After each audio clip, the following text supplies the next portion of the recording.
பொதுவா பெண்கள் எப்படி இருந்தா வீட்ல செல்வம் செழிக்கும்? அந்த லட்சுமி கொண்டு வர்ற கணவரை வந்து அவ்வளோ மதிப்பா பெண். ம்.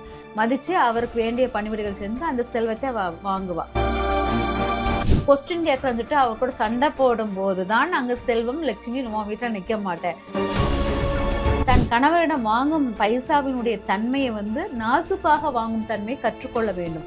அவர் வந்து மனம் இலகி கையில கொடுக்கும் போது, அதுவும் போது சமைக்கும் போது ரொம்ப திட்டிக்கிட்டே சமைப்பாங்க. யாரை திட்டுறோம் எதுக்கு திட்டுறோம் தெரியாது. அந்த மாதிரி தெளிச்சா அந்த லட்சுமி தாயார் நம்ம வீட்டுக்குள் வரவேற்கும் விதமாக இருக்கும்.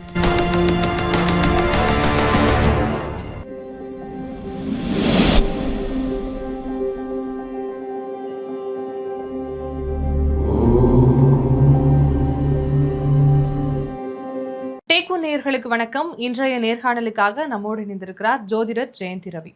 வணக்கம் மேம். வணக்கம்மா. பொதுவா வந்து வீட்டில் இருக்க பெண்களை வச்சுதான் அந்த வீடு எப்படி இருக்கும் அப்படின்னே சொல்லுவாங்க. என்ன பிரச்சனைனாலும் பெண்கள் ஒரு பக்கம் குறை சொல்றதை தவிர்த்து, ஆனா பெண்களுடைய செயல்பாடுகளால வீட்டில் செல்வம் செழிக்கும் அப்படிங்கிற மாதிரியான நிறைய காரணங்கள் வந்து சொல்றாங்க இல்லையா? பொதுவா பெண்கள் எப்படி இருந்தா வீட்டில் செல்வம் செழிக்கும்? பொதுவா பெண்கள் வந்து அமைதியா இருந்தாலே செல்வம் செழிக்கும். அமைதியா இருந்தது. அமைதியும் அன்பும் இருக்கிற இடத்தில் அங்க தெய்வம் வந்து குடியிருந்துரும். அங்க நீங்க பூஜையும் புனஸ்காரமும் பண்ணவே தேவையே இல்லை. வர்ற கணவரை வந்து கணவர் வெளியில உழைச்சிட்டு வருவார், செல்வத்தை எடுத்துட்டு வர்றது அவர் தான். சுத்தி நான் வந்து இந்த காலத்துல சொல்லலை, இந்த காலத்துல 2 பேரும் உழைக்கிறாங்க.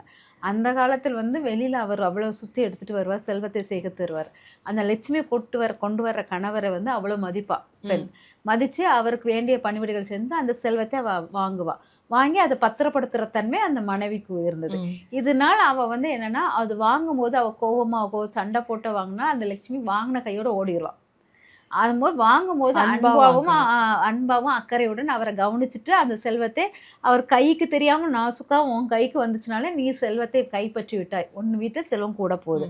இதை தெரியாத பெண்கள் தான் அவர் பணத்தை எங்க செலவு பண்ணார், ஏது செலவு பண்ணான்னு தெரியலான்னு சொல்லிட்டு கொஸ்டின் கேட்கறதுட்டு அவர் கூட சண்டை போடும்போது தான் அங்கே செல்வம் லட்சுமி உன் வீட்டில் நிற்க மாட்டேன் அப்படி சொல்லிட்டு ஓடி போகிறது. அதனால முதலில் பெண் வந்து தன் கணவரிடம் வாங்கும் பைசாவினுடைய தன்மையை வந்து நாசுக்காக வாங்கும் தன்மையை கற்றுக்கொள்ள வேண்டும்.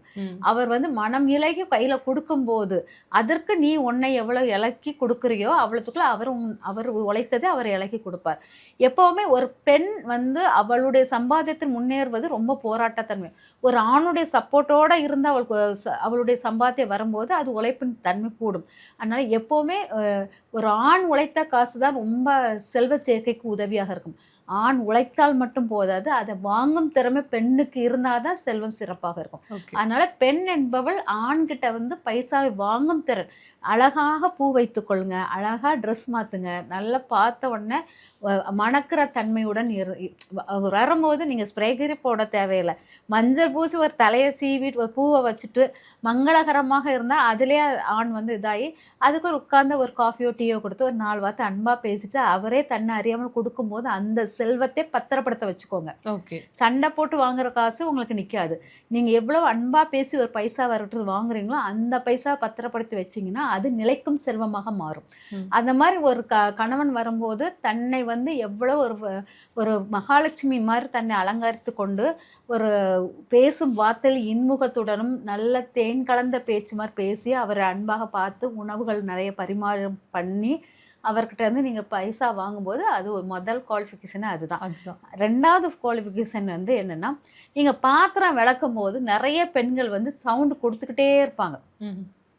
பாத்திரம் விளக்குற சவுண்டு இங்கே விளக்கிக்கிட்டே இருக்கும்போது கோவம், புருஷன் மேலே கோவமா பிள்ளைகள் மேலே கோவமா தெரியாது, ஒரு கோவம் வந்து டக்குன்னு ஒரு போட்டுட்டு அப்படி ஓடும். அங்கே வந்து அவள் கிச்சன் பக்கம் தானே லட்சுமியே உட்காந்துருப்பா.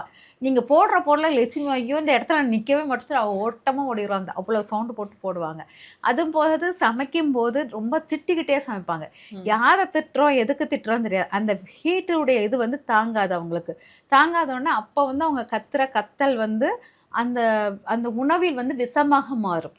நீங்கள் கொடுக்குற உணவு அவங்களுக்கு நோய்களை உருவாக்கக்கூடியதாக மாறும். அதனால் எப்போவுமே நம்ம சமைக்கும்போது நல்ல மனநிலையுடன் சமைக்கும்போது தான் நம்ம கொடுக்குற உணவு ஊட்டமாகவும் நல்ல ஆரோக்கியத்தையும் கொடுக்கக்கூடியதாக இருக்கும். அதனால் சமைக்கும்போது அமைதித்தன்மையில் நிதானமாக அன்புடன் சமைப்பது மிக சிறப்பானதாக இருக்கும். சமைச்சு முடிச்சுட்டு அப்புறம் உங்கள் ராஜ்யத்தை பண்ணிக்கலாம். அது வரைக்கும் நீங்கள் வந்து அந்த அந்த இடத்துல வந்து அமைதி நிலையாக இருங்க. பொதுவாக கிச்சனில் வந்து ரொம்ப சாந்த சாந்தமும் அமைதியும் நிலவியற மாதிரி வச்சுட்டிங்கனாலே நீங்கள் வந்து அந்த கிச்சன் ரூமை மட்டும் எந்த டாமினேட்டிங்கும் பண்ணாதீங்க, ஆக்ரோஷமாக இருக்காதீங்க, புலம்பிக்கிட்டு காமாக இருக்கிற இடமாக வச்சுக்கோங்க. வெளியில் வந்து மற்றபடி நீங்கள் வந்து ஒரு இடத்துல ஹாலில் உட்காந்து கூட நீங்கள் புலம்பி தள்ளலாம், அந்த மாதிரி பண்ணிக்கலாம். ஆனால் கிச்சனில் வந்து ஏன்னா அங்கே லட்சுமி நிறைந்து இருப்பாள். ஏன்னா உங்கள் கையால் அன்னம் உருவாகுது, உங்கள் அத்தனை பேருடைய ஆரோக்கியமாக அங்கே உருவாகுது, எல்லாமே உங்கள் கையால் தான் உருவாகிக்கிட்டு இருக்குது. அந்த இடத்த வந்து நம்ம சுத்தப்படுத்தக்கூடாது.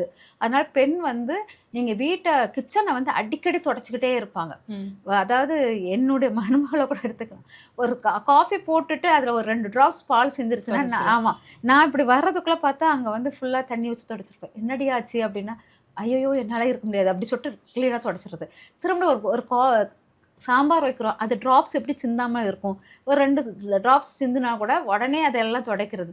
இந்த மாதிரி நிமிஷத்துக்கு ஒரு தடவை தண்ணியை வச்சு கழுவி தொடச்சிக்கிட்டே இருக்கும்போது அது வந்து பார்த்தீங்கன்னா ஓசிடி வந்து ஒவ்வொருத்தருக்கும் முந்தியெல்லாம் இவ்வளோ பெரிய விஷயங்கள் நடந்ததே இல்லை. இப்போ தான் தொடச்சிக்கிட்டே இருக்காங்க. அங்கே தண்ணி வச்சு துடைக்க நம்ம கிச்சனில் தண்ணி செலவே இருக்கக்கூடாது. பெண் வந்து கிச்சனில் அதிக தண்ணி புலங்கள் இருக்கக்கூடாது.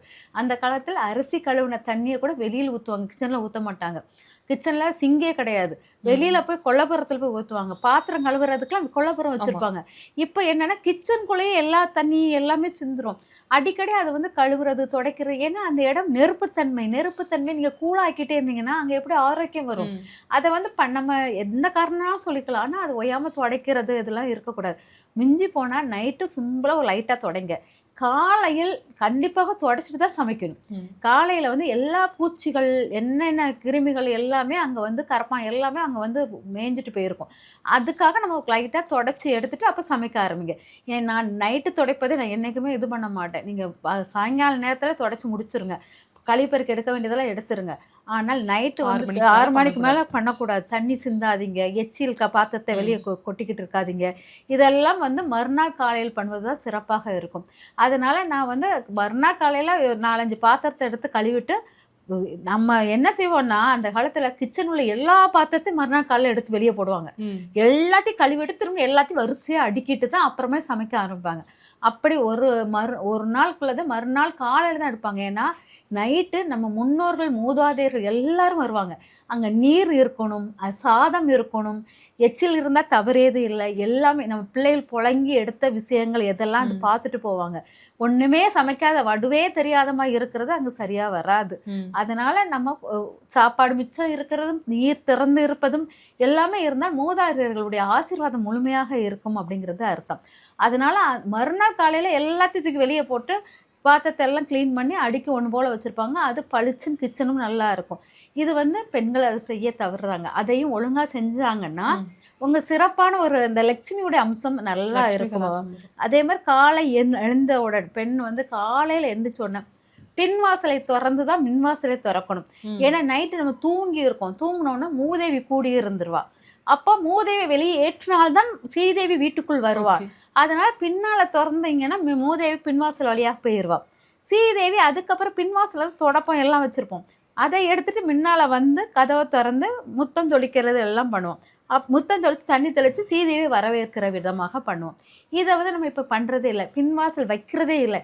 எப்போவுமே வரவுன்னு ஒன்று இருந்தால் செலவுன்னு ஒன்று இருக்கும், வாயு ஒன்று இருந்தால் கழிவுகள் கழிவதற்கு ஒரு இடம் இருக்கும். அதே போல் நம்மளுக்கு முன்வாசல் ஒன்று இருந்தால் பின்வாசல் ஒன்று கழிவுகள் கழிக்கிறதுக்கு ஒரு இடம் கண்டிப்பாக இருக்கணும். அது இல்லாத இடம் நம்ம ரொம்ப சைக்காலஜிக்கலாக எஃபெக்ட் ஆயிரும்.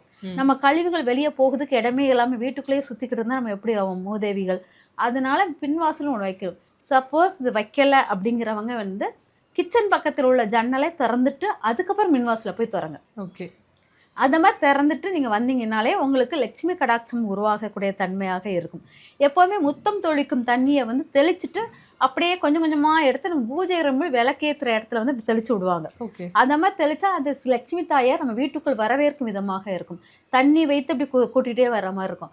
அந்த மாதிரி பண்ணுவாங்க. அதாவது பின்னோக்கியே இப்படி போடுவாங்க, இப்படி பின்னாடியே இப்படி வருவாங்க, அப்படி ட்ராப்ஸாக தெளிச்சு அப்படி உள்ளுக்கு வருவாங்க.